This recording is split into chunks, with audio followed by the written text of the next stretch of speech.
വണക്കം മക്കളെ, വണക്കം. എങ്ക പാത്താലും എമ്പുരാൻ. ന്യൂസ് നോക്കിയാൽ എമ്പുരാൻ, സോഷ്യൽ മീഡിയ നോക്കിയാൽ എമ്പുരാൻ, എവിടെ നോക്കിയാലും എമ്പുരാൻ.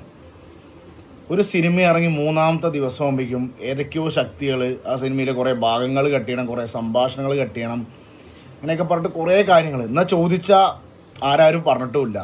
ആ ശക്തികൾ തന്നെ പറയുന്നു, അവരാരും ആരോടും ഒന്നും പറഞ്ഞിട്ടില്ല. സിനിമയെ കാണണം എന്നാണ് അവരൊക്കെ പറഞ്ഞിരിക്കുന്നത്. പിന്നെ ആരാപ്പം ഇതിനെതിരെ അത് കൊടുത്തത്?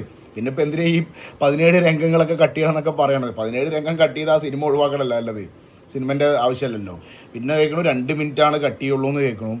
അപ്പം എക്സാക്ട്ലി ഇത്രയും വലിയ മലയാളത്തിലെ മഹാനടനും ഒരു ഏറ്റവും ഡയറക്ഷൻ കഴിവുള്ള പൃഥ്വിരാജ് കൂടി ചെയ്ത ഒരു സിനിമനെ തന്നെ ഇങ്ങനെ എതിർക്കുകയാണെങ്കിൽ ഒരു സാധാരണക്കാരൻ്റെ ശബ്ദത്തിന് എന്ത് വില അവിടെ ഉണ്ടാവുക?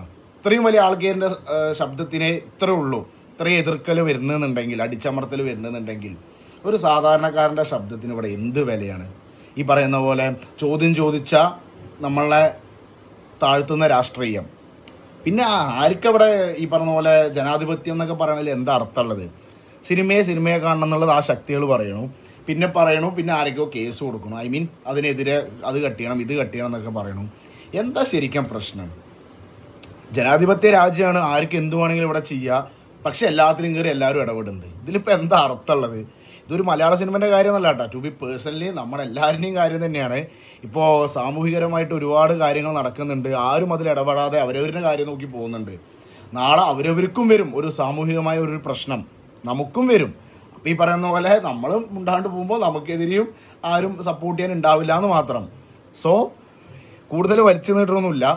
എമ്പുരാൻ സിനിമ ഒന്നും കട്ട് ചെയ്യേണ്ട എന്നുള്ളതാണ് എൻ്റെ നിലപാട്. കാരണം അതിൽ കട്ട് ചെയ്യേണ്ടതായിട്ട് ഒന്നുമില്ല.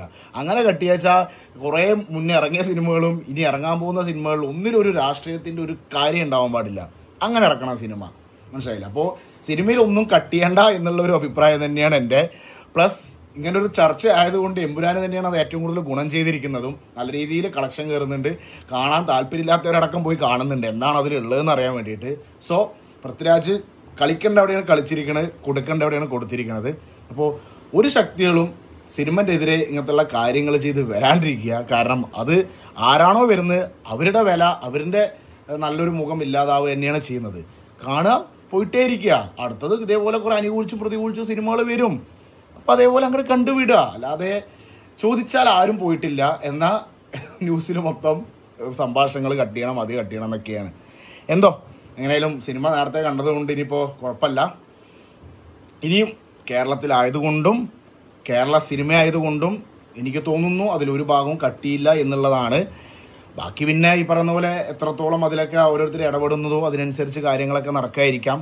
എന്തായാലും നല്ല കാര്യങ്ങളാണ് കേരളത്തിൽ നടക്കുന്നത്. ഓക്കെ, സിനിമ തന്നെ റിയലും, റിയൽ തന്നെ സിനിമയും ഒന്ന് ഏകദേശം എല്ലാവർക്കും ഒന്ന് ഊഹിച്ചാൽ മനസ്സിലാവും.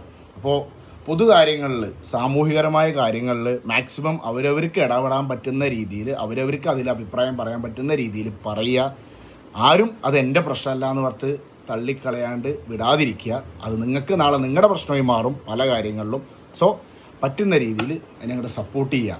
എമ്പുരാൻ എന്തായാലും വിജയിക്കട്ടെ. ഇനിയും കോടികൾ കയറി 1000 കോടി ബോക്സ് ഓഫീസ് അങ്ങോട്ട് കയറട്ടെ. Okay, thank U.